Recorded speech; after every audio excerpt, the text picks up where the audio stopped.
Hai Andika, guys di sini. Di video kali ini kita akan membahas HP mid-range terbaru dari Vivo yang memiliki 4 selling point utama. Kameranya 50 megapiksel, baterainya 5000 mAh tapi dengan dimensi yang tipis 8 mm dan layarnya Full HD Plus dengan ultra clear display. Dan perkenalkan ini adalah Vivo Y33s. Oke, jadi sekarang langsung aja kita unboxing Vivo Y33s kali ini. Untuk yang kita bahas ini variannya adalah yang 8GB dengan memori internalnya 128GB. Dan kalau dari segi packaging, tampak depan langsung dipaparkan gitu gambar tampak belakang HP-nya. Yang menarik di bagian Vivo Y33s-nya ini kayak dibikin mewah gitu. Jadi warnanya ini gold dan kalau misalkan kita raba ada kesannya kayak dia dijahit gitu. Jadi kayak disablon.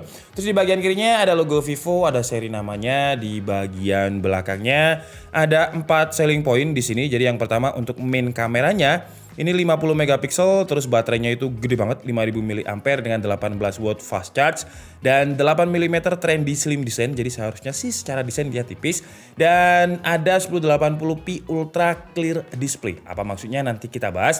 Dan untuk varian warnanya yang kita bahas ini adalah yang Midday Dream. Ada 2 varian warna sebenarnya, jadi ada yang Midday Dream yang akan kita bahas kali ini dan ada yang Mirror Black. Kalau saya pribadi lebih suka yang Mirror Black karena kalau dari websitenya itu kayak kesannya cowok banget gitu yang mirror. Cuman masalah desain, masalah warna itu preferensi atau selera orang masing-masing. Subjektif. Dan sekarang langsung aja kita unboxing Vivo Y33s kali ini. Dan di dalam paket pembeliannya yang pertama di sini ada box yang seharusnya sih ini isinya ada case dan juga beberapa buku garansi. Ya, jadi kita dapat case transparan seperti ini. Terus juga ada bundling dengan kartu AM3 ya. Khusus bundling dan ini kuotanya 252GB. Lumayan banget nih. Terus juga di sini ada buku panduan beserta kartu garansi. Terus di sini ada HP-nya. HP-nya kita taruh di sini dulu lah ya sambil kita bahas.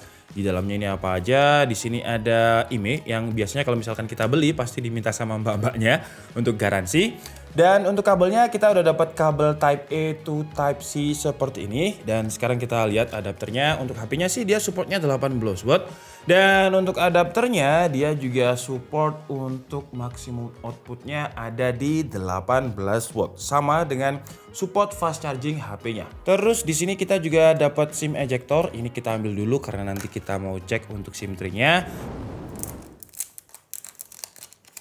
Oke, jadi ini adalah Midday Dream-nya Vivo Y33s ya.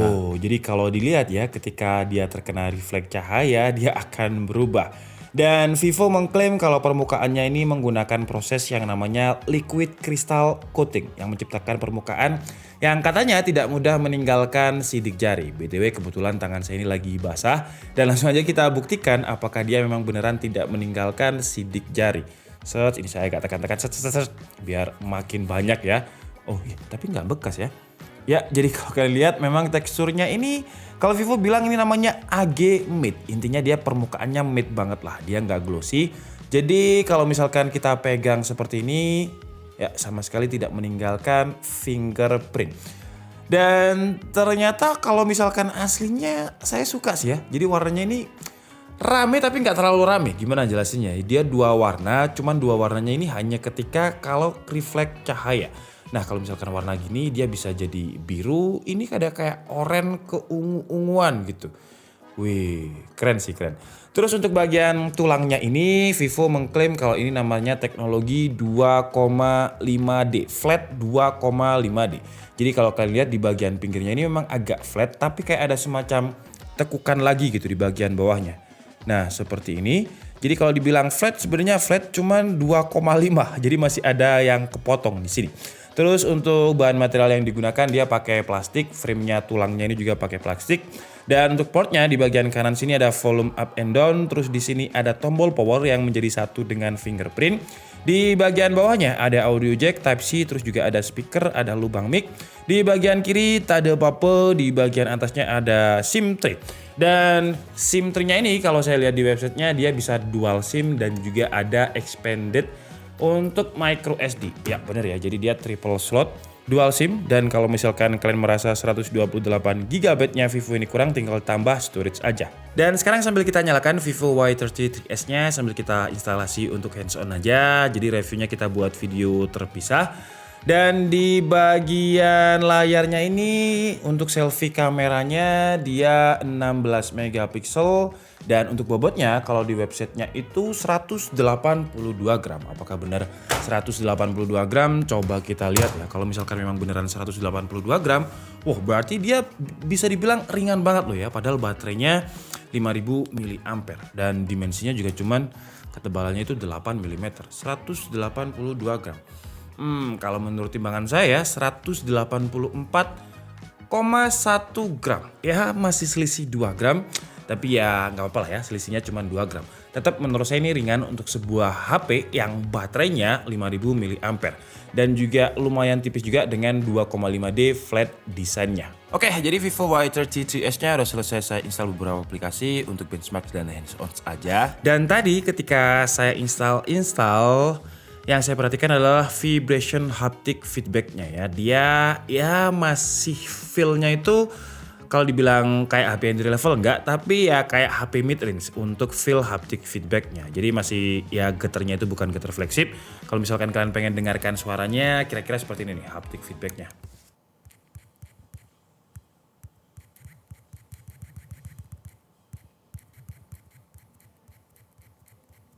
Ya, jadi kira-kira seperti itu tadi suara haptic feedback-nya. Jadi ya standarnya HP 3 jutaan lah untuk haptic motor feedback-nya.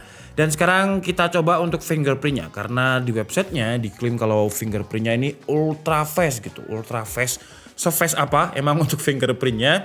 Dan BTW jempol saya ini udah basah karena memang saya tipikal orang yang cepet banget berkeringat. Tapi kalau misalkan dia tetap bisa membaca dengan cepat, berarti bukan hanya cepat untuk fingerprint-nya tapi juga akurat. Coba kita lihat ya. Wih, ini sih bukan cepet ya, terlalu cepet sih ini. Duh. Jadi kayak kesannya tergesa-gesa gitu Vivo, kayak nggak ada animasinya. Memang ada suaranya. Jadi kalau misalkan kebuka itu kayak klunting gitu. Ya, jadi kalau misalkan saya dekatkan dengan mic ya.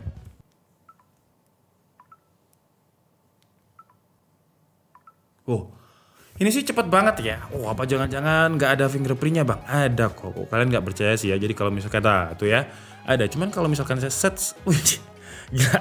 Ini sih untuk fingerprintnya cepet banget ya. Ya sesuai klaimnya lah ya. Ultra fast. Terus kalau dari segi feel ternyata bagian belakangnya yang tekstur AG Mate ini enak banget kalau misalkan kita genggam dengan satu tangan. Nggak licin kalau misalkan tanpa case ya. Jadi dia permukaannya kasar seperti ini. Cuman karena dimensinya lumayan ya 6,58 inch. Ya memang dia enak digenggam dengan satu tangan. Cuman kalau misalkan kita balesin pesan dengan satu tangan masih terlalu tangan saya ya. BTW ini tangan saya.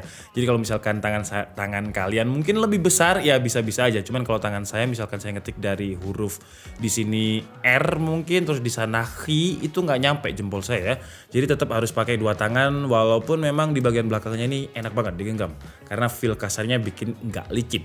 Oke, sekarang coba kita lihat untuk Vantage OS-nya ini. Jadi kalau misalkan di menunya sini ya, dia tidak memiliki yang sering ditanyakan itu adalah NFC. Jadi dia nggak ada NFC-nya di sini. Ya, tapi coba kita lihat di bagian setting dan kita ketikkan aja NFC. Nah ini ya hasilnya ya, NFC no result. Jadi untuk NFC-nya nggak ada di Vivo Y30 3S ini. Terus untuk layarnya di Vivo Y30 3S ini sayangnya layarnya masih 60Hz, dimana HP midrange dengan harga segini udah ada yang 90Hz. Cuman layarnya Vivo ini IPS-nya beda menurut saya. Jadi warnanya itu lebih pop up gitu, lebih keluar. Karena memang kalau di websitenya saya lihat ini dia memiliki 96% NTSC dan juga 96% P3. Jadi kalau misalkan kita convert ke sRGB itu udah lebih dari 100 sRGB ya. Dan sekarang coba kita putar video yang memang menampilkan banyak warna dan kita lihat gimana kualitasnya. Ya, jadi kira-kira seperti ini ya untuk kualitas layarnya Vivo Y30s ini. Kalau misalkan kita lihat dari viewing angle yang berbeda, nggak ada perubahan warna. Dan kalau misalkan kita lihat langsung, wah, ini mungkin akan berbeda ya kalau misalkan kalian lihat di layar kalian yang mungkin memiliki 45% NTSC akan beda. Cuman kalau kita lihat di sini sih layarnya ini memang color gamut-nya luas ya. Jadi warna hijaunya akan terlihat lebih hijau seger gitu, enggak hijau-hijau kayak keoren-orenan gitu, enggak. Nah, seperti ini. Terus buat yang suka nonton Netflix, di RM-nya ini juga sudah Security Wide Fan L1. Jadi kita bisa nonton Netflix di resolusi Full HD. Wow, jadi kira-kira seperti ini ya kalau misalkan kita gunakan untuk nonton Netflix. Dan ini kita film Spider-Man Homecoming. Jadi warna merah, warna sinematiknya Marvel itu lebih keluar gitu. Dan untuk speakernya dia mono di bawah. Dan kalau misalkan saya lepas, kenceng banget. Jadi hanya mono aja, cuman udah lumayan imersif. Dan Vivo juga memiliki ciri khas yang namanya extended RAM. Jadi RAM 8GB-nya ini bisa kita extend lagi. Dimana dia akan meminjam dari memori internal 4GB. Jadi RAM-nya ini bisa 8 plus 4GB ya. Dan tadi juga sudah saya tes di Antutu dan juga di Geekbench 5 dengan 2 mode. Jadi yang pertama mode extendednya tadi, yang ini tadi saya matikan. Nah kalau misalkan mati dia akan ya abu-abu seperti ini. Kalau misalkan kalian pengen nyalakan mode extendednya, tinggal dicentang aja dan HP-nya akan minta restart. Cuman tadi udah saya tes dan skornya udah saya screenshot. Dan hasilnya di Antutu kalau misalkan kita nggak pakai fitur extended RAM-nya tadi, skornya itu 241.496. Kalau misalkan kita pakai mode extended RAM-nya tadi, memang naik ya performanya. Tapi naik sekitar ya 2000-an aja untuk benchmark sintetis di Antutu dengan skornya 243.838, detailnya seperti ini. Dan kalau misalkan Geekbench, nah di Geekbench ini adalah skor yang saya matikan untuk extended RAM-nya. Jadi single core-nya 342, multi core-nya 1268 dan kalau misalkan saya nyalakan itu ada di 3641315. Naik ya. Jadi kalau misalkan ini saya nyalakan untuk extendednya 3641315. Ini 3421268. Ya walaupun tipis aja naiknya, tapi paling enggak extendednya ini bukan gimmick lah. Paling enggak performanya bisa naik lumayan. Dan tadi juga sempat saya tes pakai CPU throttling selama 30 menit. Dan yang menarik kalau kalian lihat ya, hasilnya selama 30 menit dia stabil nih ya, stabil. Bahkan tidak ada merah-merah sama sekali, nggak throttling sama sekali. Dengan dimensi ketebalan cuma 8 mm, bobotnya 184 gram kalau menurut timbangan saya tadi. Ini sih dingin. Dan BTW Vivo Y30s ini menggunakan chipset Helio G80 dengan skor 243 ribunya ini adalah Helio G80 yang paling kenceng yang pernah saya tes ya. Helio G80 yang lain itu biasanya 220, 230 ribu dan dengan tuningnya Vivo RAM 8GB extended ini dan entah gimana untuk coolingnya, tapi yang jelas dia mendapatkan skor yang lumayan tinggi untuk Helio G80 243.838. Oke lah, jadi sekarang langsung aja mungkin kita tes untuk kameranya ya, yang dia memiliki kamera 50 megapiksel yang juga katanya memiliki night clear vision. Dan sekarang coba kita lihat untuk kualitas 50 megapikselnya, hands on sedikit aja lah ya. Nanti reviewnya akan kita bahas lebih detail. Dan kita jepret, coba kita zoom ya, apakah teksnya ini masih terlihat. Teks yang paling kecil ini deh, coba ini saya baca ya. Dilarang melakukan perubahan spesifikasi yang dapat menimbulkan gangguan tidak dan fisik track magnetik terhadap lingkungan sekitarnya. Wih gila, ini jelas banget ya. Jadi teksnya memang terbaca dengan jelas, kayaknya kurang kecil Tom ini Tom. Untuk teksnya ada yang lebih kecil gak? Postelnya terlihat juga, padahal tadi jaraknya segini ya. Coba deh, ini saya agak naikkan sedikit segini ya. Nah, tapi saya fokuskan dulu di daerah sini, terus saya foto. Saya pencet lagi, terus saya zoom. Apakah masih terlihat dengan jelas? Coba kita lihat lagi. Ya, di sini dilarang melakukan perubahan spesifikasi. Gila, masih jelas ya. Gila sih ini. 50 megapikselnya ya memang kerasa kalau misalkan kita zoom. Tapi kalau misalkan nggak di zoom ya mata kita gak bisa melihat secara mendetail gitu kalau misalkan kita nggak zoom. Oke lah, jadi mungkin cukup segitu aja unboxing dan juga hands on dari Vivo Y30-3S kali ini. Untuk first impresi saya sih dia memang desainnya trendy ya. Jadi kalau misalkan seperti ini dia akan biru, seperti ini dia akan agak keunguan. Dan pernisnya, tekstur kasarnya ini memang gak bisa menempelkan fingerprint sama sekali. Jadi warnanya mid. Terus dengan desainnya yang slim ini entah gimana Vivo bisa memasukkan baterai yang lumayan gede 5000 mAh. Cuman kalau secara desain saya masih penasaran dengan yang warna mirror black ya. Seperti apa mirror blacknya, karena katanya bisa digunakan untuk cermin juga. Wih, tapi ini buat cewek atau buat cowok yang suka kemewahan, desainnya ini memang terlihat mewah banget sih ya. Oke, jadi mungkin cukup segitu aja video kita kali ini. Saya minta maaf kalau ada kesalahan dalam penyampaian informasi. Seperti biasa kalian bisa mengkoreksinya di kolom komentar. Saya Nika Budi and see you on the next video. Bye bye. Wih. Tapi kalau misalkan dipakai case seperti apa ya? Set. Sayang banget sih ya kalau misalkan dipakai case. Mending gak usah pakai case deh.